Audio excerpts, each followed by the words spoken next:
can see clearly now the rain is gone. I can see all obstacles in my way. Gone are the dark clouds that had me blind. It's gonna be a bright, sunshiny day. Et salut tout le monde. Allez, aujourd'hui petite vidéo tuto. Je dois installer des lignes de vis sur Little Cat et je vais vous montrer comment je m'y prends. Alors vous allez voir, c'est hyper simple, c'est à la portée de tout le monde et ça coûte beaucoup moins cher de les faire soi-même, et en plus elles sont à la bonne dimension plutôt que de les acheter toutes faites dans un chip où là honnêtement ils se font bien plaisir. Allez, je vous montre tout ça. Alors du coup on aura besoin d'une ligne de vis. C'est de l'espèce de sangle très épaisse, ça on les trouve dans les chips au mètre.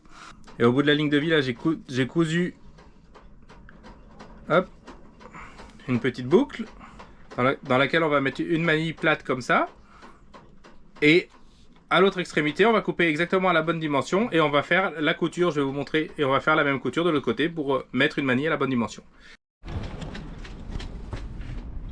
Donc du coup on va la fixer, celle-là à peu près sur l'arrière et on va aller voir à l'avant comment ça tombe.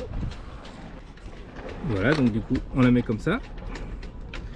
Et l'idée, c'est que ce soit pas complètement sur l'arrière du bateau, comme ça on n'est pas traîné très loin du bateau. Si jamais si on venait à être attaché au harnais, tracté par le bateau, on se trouve avec la longe en fait tracté, mais juste à côté du bateau. Donc ça sert à rien d'aller complètement derrière.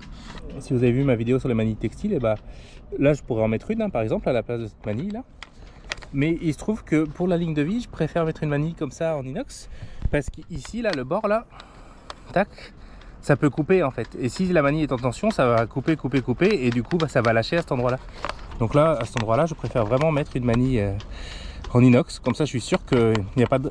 Même si ça fait un peu de dragage à cet endroit là et que ça va un peu abîmer le liston, je préfère ça pour la ligne de vie, plutôt que la partie ici coupe la manille textile quoi. Surtout avec mon poids en charge quoi, tracté. Voilà, parce que c'est dans ces moments là qu'on veut pas que la corde lâche. Donc là on va faire un petit repère de la boucle pour que ça arrive pile poil à l'endroit où je veux. Hop. Et donc maintenant il ne nous reste plus qu'à coudre la boucle à l'endroit du petit repère qu'on a fait. Donc comme ça on a mesuré, on a fait passer la ligne de vie exactement comme on voulait. Donc il ne reste plus qu'à coudre ça. Et donc ça c'est un speedy stitcher.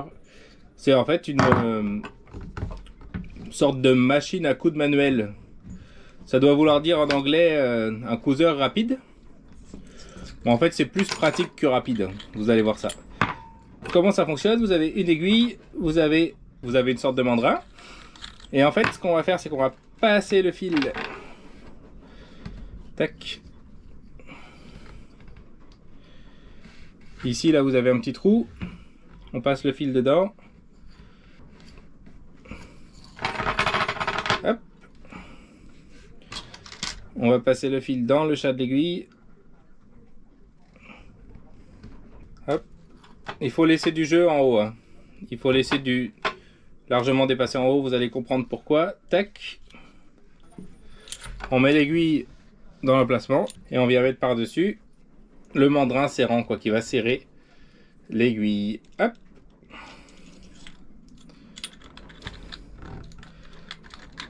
voilà, on serre tout.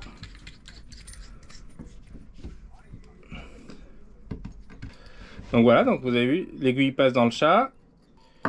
Ici, je vais faire un petit nœud classique là, pour pas que ça casse. Hop.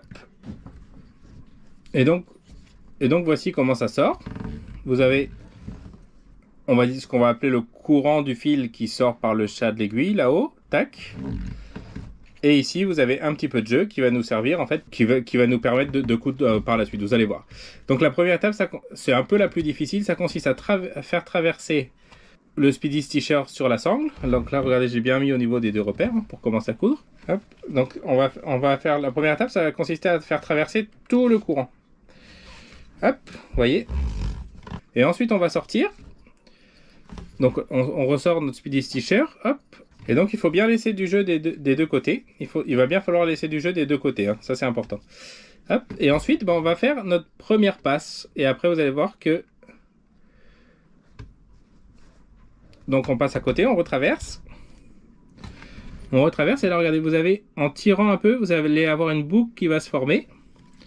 Et dans cette boucle, on va passer le courant qu'on avait laissé de côté, qu'on avait laissé sortir, vous allez voir.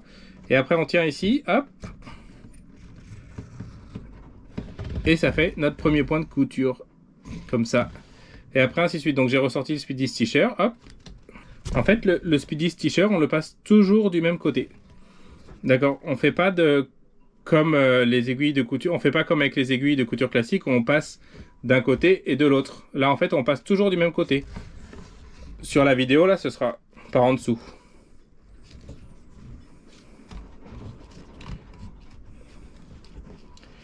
Sur la vidéo ce sera par en dessous. Et après du coup, bah, ainsi de suite. Donc on traverse toujours. On fait notre petite boucle. Et on passe le courant qui reste. Le courant il reste toujours dessus lui aussi pareil. Le courant il reste toujours au-dessus de la sangle. Et notre speedy stitcher, on va toujours hop, le rentrer du même côté. Donc là je maintiens. Hop. Et ça fait notre point. Vous voyez, ça fait comme ça. Et donc après, bah, c'est toujours la même chose. Et voilà, du coup les points sont faits. J'ai fait ça vite fait, hein. Le rendu est pas parfait, mais en même temps je suis pas Jean-Paul Gaultier, hein. L'idée c'est que ce soit efficace. Voilà. Donc voilà, bah maintenant il nous reste à couper le bout qui dépasse. On s'en servira de sangle ou je ne sais quoi. Hein.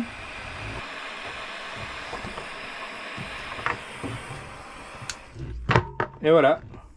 Du coup après on met la vanille dans la boucle qu'on a cousue. Et puis on va l'installer.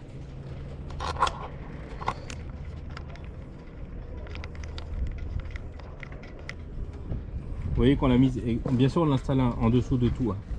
Hop, en dessous des amarres et tout ça.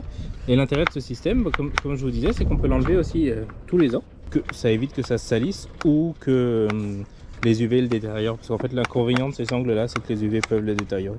C'est une pièce d'usure on va dire sur un bateau. Mais c'est une pièce vitale. Voilà, moi je ne conçois pas de naviguer sans ça. Et voilà, bah, du coup il ne nous reste plus qu'à faire la même chose de l'autre côté. En 1 heure de temps, on a le temps de faire les 2 lignes de vie, voilà, et pile à la dimension qu'on veut, quoi. Donc ça, c'est top de faire comme ça. Vous avez vu que l'opération est super simple, hein. Il suffit de faire, de coudre 2 boucles de chaque côté et de mettre une manille. Même si on n'est pas un grand couturier, hein, on s'en moque de l'aspect physique. Hein. L'important, c'est que ça tienne. Que vous voyez que c'est à la portée de tout le monde. Et le fait de faire comme ça et de les faire un peu sur mesure, bah, ça permet de les faire vraiment passer exactement comme on a envie qu'elles passent, quoi. De ne pas les faire aller trop en arrière ou trop en avant, parce que non plus il n'y a pas besoin nécessairement, hein, vu qu'il y a la longueur de la longe en plus, on n'est pas obligé d'aller complètement à l'avant du bateau ni complètement à l'arrière. Par contre, il faut les installer de façon à ce qu'on soit à l'aise dans le cockpit.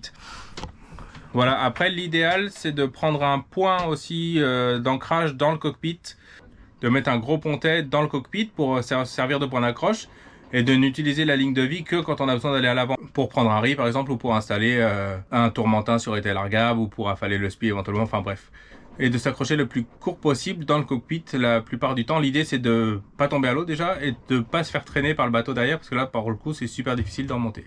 Donc j'espère que cette vidéo vous aura plu. C'est ma technique pour installer une ligne de vie sur un bateau. Salut tout le monde, à la prochaine!